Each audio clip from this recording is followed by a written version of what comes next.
चरागों के सफर में दबदबा हो आंधियों का, चरागों के सफर में दबदबा हो आंधियों का, तो फिर अंजाम जुल्मत के सिवा कुछ भी नहीं होगा।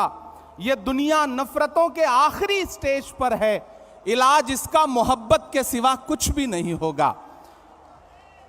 मेरी आंखों के सामने बैठे हुए कांग्रेस की बुनियाद के पत्थर आप हैं तो हम हैं, आप हैं तो हमारा वजूद है। मैं आपसे बस इतना कहना चाहता हूं कि अधिवेशन एक ऐतिहासिक अधिवेशन है जो इस देश की राजनीति के लिए एक नई दिशा और दशा तय करेगा। 1923 में महज 35 साल में भारतीय राष्ट्रीय कांग्रेस के अध्यक्ष बनने वाले मौलाना अबुल कलाम आजाद साहब कभी कहा करते थे कि दुनिया में ठोकरें उन्हीं को लगती हैं जो चलते हैं, जो पांव तोड़कर बैठ जाते हैं उन्हें कभी ठोकर नहीं लगती है। वो कहा करते थे कि सितारे टूट गए हैं लेकिन सूरज तो चमक रहा है, उससे किरण मांग लो और उन अंधेरी राहों में बिछा दो जहां उजालों की सख्त जरूरत है। मुझे फख्र है और मैं सलाम करता हूं अपने नेता राहुल गांधी जी को, जिन्होंने जमाने को दिखा दिया कि चांद में ढलने, सितारों में निकलने के लिए मैं तो सूरज हूं, बुझूंगा भी तो जलने के लिए। मंजिलों तुम ही कुछ आगे की तरफ बढ़ जाओ, रास्ता कम है मेरे पांव को चलने के लिए। मेरे भाई, कन्याकुमारी से कश्मीर तक हिंदुस्तान की सड़कों पर 3,500 किलोमीटर में अपने कदमों की थाप से राहुल गांधी जी ने जो मोहब्बत की नई इबारत लिखी है उसको कागज पर उतारने का काम करेगा यह अधिवेशन। मेरे भाई, जिस सामाजिक न्याय का ख्वाब देखते हुए हमारे पुरखे इस जमीन की खाक में मिल गए, उन ख्वाबों को ताबीर में बदलने का काम करेगा यह महाधिवेशन।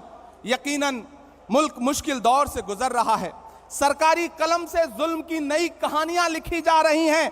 कहीं कोई रोहित बेमुला तो कहीं कोई नासिर और जुनैद मजबूर किया जा रहा है मरने के लिए। ऐसे में एक पागल भीड़ है जो खड़ी हुई है सब कुछ तहस नहस करने के लिए, संविधान को तहस नहस करने के लिए। ऐसे में हमारी जिम्मेदारी है कि हम देश के संविधान को और लोकतंत्र को बचाएं, क्योंकि हम कांग्रेस हैं। डॉक्टर बाबा साहब भीमराव अंबेडकर कहा करते थे कि यह मुल्क संविधान से चलेगा, तानाशाही से नहीं चलेगा। ऐसे में हम कांग्रेसियों की जिम्मेदारियां हैं कि हम सड़क से संसद तक लड़ रहे हैं और लड़ते रहेंगे। वक्त के हाकिम से बिना डरे हुए उसकी आंख से आंख मिला करके बावाज़े बुलंद आपके बहने वाले हर लहू के कतरे का हिसाब मांगते रहेंगे। मैं आखिर में बस आपसे इतना कहना चाह रहा हूं कि डरिए मत। भारतीय जनता पार्टी का सबका साथ सबका विकास का नारा झूठा है, खोखला है। बेटी बचाओ बेटी पढ़ाओ का नारा खोखला है, झूठा है। हमारी जिम्मेदारी है, हमारे पुरखों ने इस देश को संविधान दिया, लोकतंत्र दिया, उसे हम बचाएंगे। इन 1885 से 2023 के सफर में डरना नहीं है, आगे बढ़ना है, क्योंकि यह जमीन तब भी निगल लेने पर आमादा थी।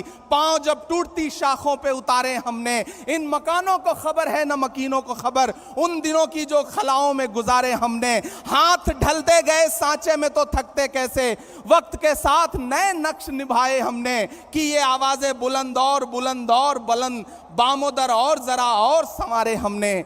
आज की रात बहुत गर्म हवा चलती है, आज की रात ना फुटपाथ पे नींद आएगी। सब उठें, मैं भी उठूं, तुम भी उठो, तुम भी उठो, कोई खिड़की इसी दीवार में खुल जाएगी। बहुत शुक्रिया, बहुत धन्यवाद। धन्यवाद इमरान प्रताप गढ़ी जी।